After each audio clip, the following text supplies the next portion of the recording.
This video is for INTJs and other personality types that are big analytical thinkers, perfectionists, and really value control and optimization.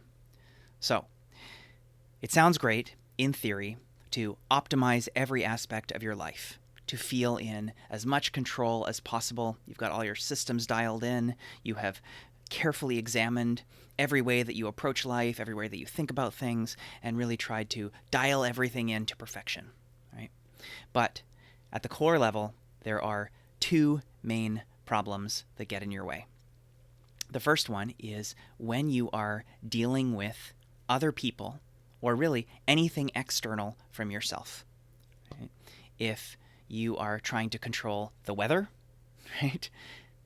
That's impossible. So you are bound to be disappointed. If you are trying to control other people, you want them to respond a certain way, you want them to stop disappointing you.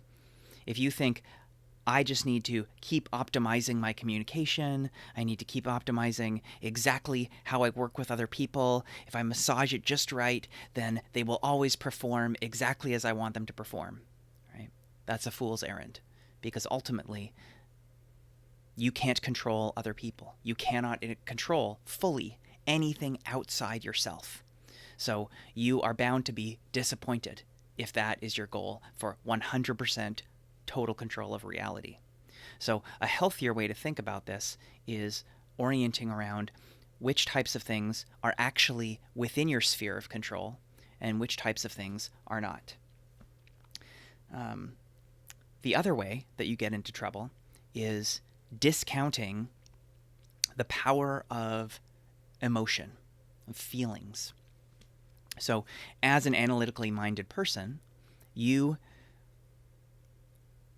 imagine that you are fully in control of your mind, right? That if I just think about things the right way, if I optimize my analytical system, my strategic approach here, then I am more likely to be in control, to get what I want, right?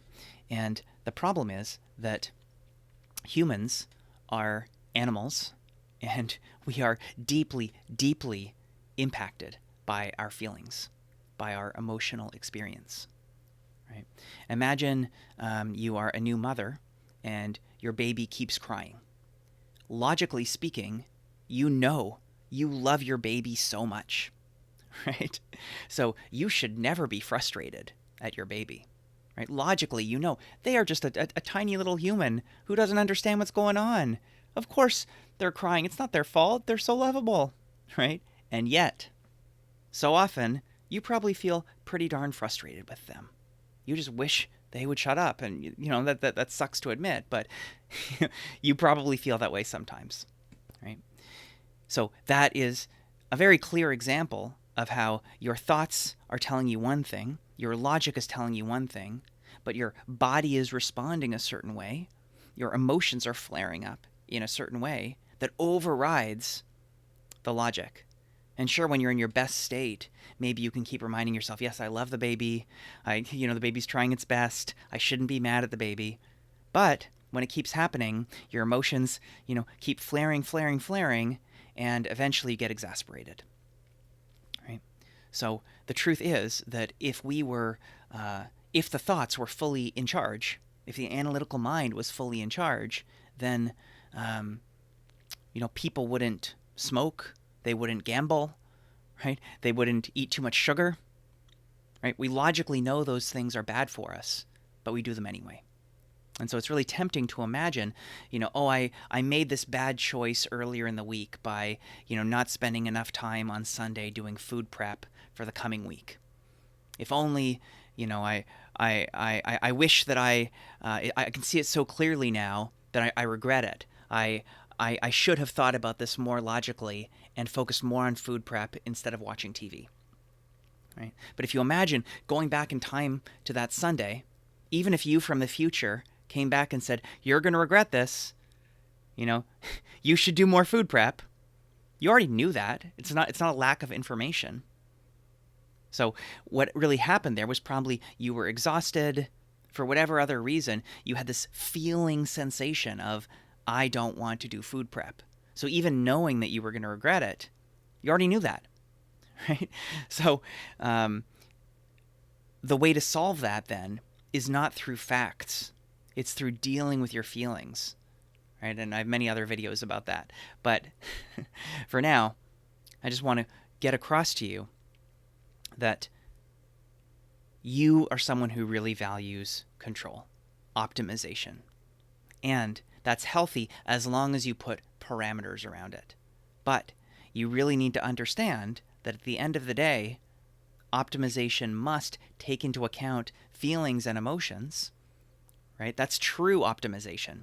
Surface level optimization is I'm only going to optimize the thoughts, the logical systems, but I'm going to leave out this kind of silly emotion stuff. That doesn't matter. True optimization takes into account the whole human experience, which means you're tired sometimes, you're sick sometimes, you're sore sometimes, you're frustrated sometimes, you're low resource sometimes.